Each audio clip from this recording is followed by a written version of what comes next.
आखिर संसद में ऐसा क्या हुआ कि निर्मला सीतारमण को बोलते बोलते बैठना पड़ गया।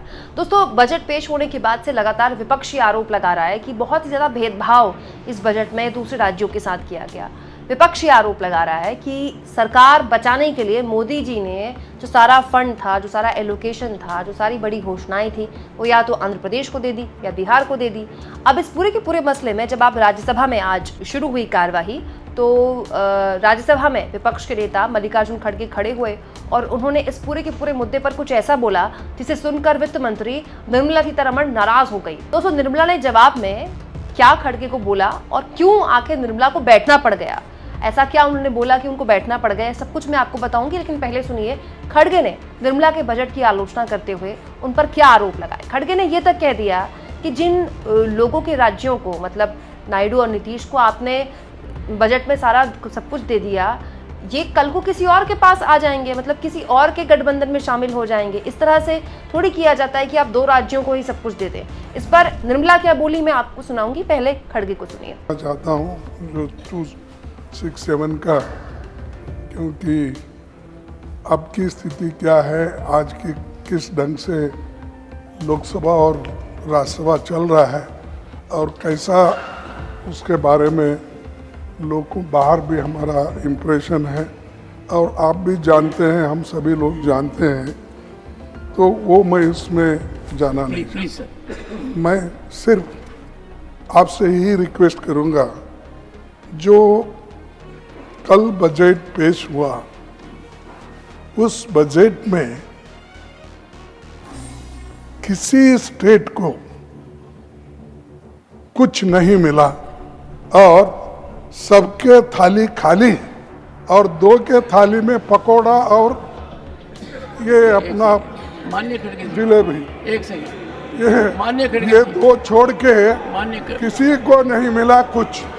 ना तमिलनाडु को मिला, ना केरला को मिला, ना कर्नाटक को मिला, ना महाराष्ट्र को मिला, ना पंजाब, ना हरियाणा, ना राजस्थान, ना छत्तीसगढ़, ना किसी स्टेट को कुछ नहीं, दिल्ली को नहीं दिया, तो मैं कितने गिनूं, ओडिशा को कुछ नहीं दिया। तो ऐसा बजट मैं कभी नहीं देखा और ये सिर्फ किसी को खुश करने के लिए, कुर्सी बचाने के लिए वो ये सब हुआ है। इसका हम खंडन करते हैं और इस ढंग से बजट पेश अगर हो गया, मैं समझता हूँ कर्नाटक से आए हैं sir, let the honourable finance minister. नहीं, कर्नाटक से आए हैं सर। हमारी तो अपेक्षा ऐसी थी सबसे ज्यादा मुझे ही मिलेगा, लेकिन इतना हमको तो कुछ नहीं मिला। तो इसका तो हम खंडन करेंगे, प्रोटेस्ट करेंगे और सारे इंडिया पार्टी अलायंस, सारे कन्याकुमारी से लेकर कश्मीर तक। नहीं, मैं बोल देता हूँ, उन्होंने तो बोलने में, माता जी बोलने में तो एक्सपर्ट है, मुझे मालूम है। तो उसी तो माता जी नहीं, आपकी बेटी के बराबर हैं। मैं अपनी तो बात आपकी रख बेटी रहा के हूं, बराबर हैं। तो इसीलिए सर मैं कंडम करता हूं। अगर आप जिस जगह अपोजिशन पार्टी चुन के आ गई, जिस जगह आपको निग्लेक्ट किया गया है या लोगों ने नकार दिया आपको, उस जगह कुछ नहीं मिला। और लोग अगर ऐसा आप करते गए, अगर बैलेंस नहीं होगा, डेवलपमेंट कैसा होगा? आज आपके साथ है, कल लोग वो दूसरों के साथ हो गए। तो लोग अलग समय में अलग अलग से करते हैं, इसीलिए मैं इसका खंडन करता हूँ। हम सभी पार्टी के लोग इसको खंडन करते हैं इस टाइप के एटीट्यूड के लिए। सर, निर्मला सीतारमण जाहिर तौर पर नाराज हो गई और वो जैसे ही खड़ी हुई बोलने के लिए, विपक्ष ने जबरदस्त हंगामा शुरू कर दिया। Honourable finance minister sir, thank you for giving me an opportunity to respond. Much before I respond, they would like to make a lot of noise and go away. In the true spirit of democracy, they don't even want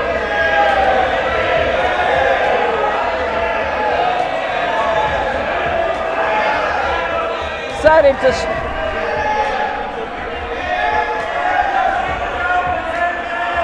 दोस्तों, तो हंगामा इतना हुआ कि निर्मला को बोलते बोलते बैठना पड़ गया। वो नाराज हो गई क्योंकि इतना ज़्यादा शोर कर रहा था विपक्ष, उनके भाषण का विरोध कर रहा था। इसके बाद जगदीप धनखड़ ने, जो कि चेयर में बैठे हुए थे, उन्होंने विपक्ष के नेताओं को शांत कराया। उसके बाद निर्मला बोली और ज़बरदस्त तरीके से खड़गे को जवाब देते हुए कहा कि लीडर ऑफ अपोजिशन इतने सीनियर लीडर हैं, आपसे तो इस तरह की भाषा की उम्मीद नहीं थी। Thank you very much for giving this opportunity, although it is unfortunate that the opposition, particularly a senior leader of the opposition, Shri Mallikarjun Kharge, who stood up to say his views on what he heard of the budget yesterday.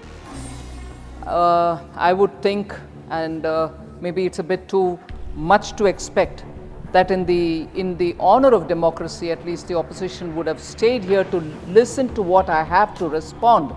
Now that the leader of the opposition raised issues on the budget which was presented yesterday and tabled in this house yesterday. Just to the point that he raised, that I have not named many states and probably spoke about only 2 states.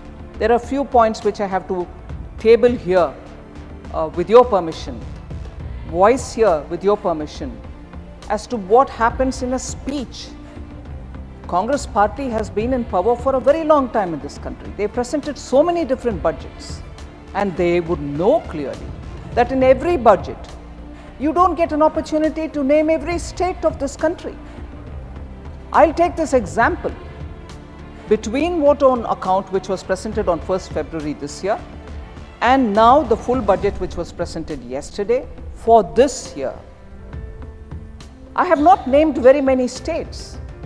But let me take the example of Maharashtra, for instance. Between vote on account and yesterday's budget, in vote on account and in yesterday's budget, I had not named Maharashtra. I'll take it as an example. Cabinet has, under the leadership of Prime Minister Modi, passed a very important decision. It has taken the decision to set up a very big port in Vadavan in Maharashtra. Did Maharashtra get ignored because I did not mention the name of Maharashtra? 76,000 crores have been announced for that project. Maharashtra's name was not taken in the vote on account, nor was it taken yesterday. But does it mean that we've ignored Maharashtra? And I can take the name of so many other different states where we have major projects, one. And second, if the speech does not mention the name of a particular state, does it mean that the schemes of the Government of India, the programs of Government of India, the externally aided assistance which we obtain from the World Bank and ADB and AIB and so on, institutions such as that, don't go to these states?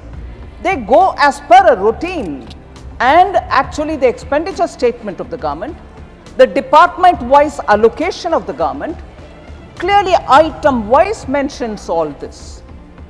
This is a deliberate attempt, and I'm saying this with responsibility. This is a deliberate attempt of the opposition parties led by the Congress party to give an impression to the people, oh, nothing has been given to our states, it's only been given to 2 states. I would challenge the Congress party for all the budget speeches that they've delivered, that in each of the budget speeches, have they named every state of this country? This is an outrageous allegation. दोस्तों, budget पर जिस तरह से सत्ता पक्ष और विपक्ष संसद के अंदर रार मचाए हुए हैं, आज लोकसभा के बाहर भी जबरदस्त तरीके से हंगामा हुआ और विपक्ष एकजुट होकर बार बार यही सवाल पूछ रहा है सरकार से कि केवल आपने कुर्सी बचाने के लिए ऐसा बजट पेश कर दिया, दूसरे राज्यों से ऐसी क्या दुश्मनी थी आपकी? इसको लेकर क्या सरकार के लिए आगे मुसीबत बन सकती है, खासतौर पर उन राज्यों में दोस्तों जहां इस साल चुनाव होने हैं, चाहे महाराष्ट्र हो, चाहे हरियाणा हो, चाहे झारखंड हो? कमेंट बॉक्स में जरूर लिखें और जितना हो सके चैनल को शेयर करें, सब्सक्राइब करें और थैंक्स और ज्वाइन के ऑप्शन से अगर आप चाहें तो कुछ आर्थिक मदद भी चैनल की जरूर करें।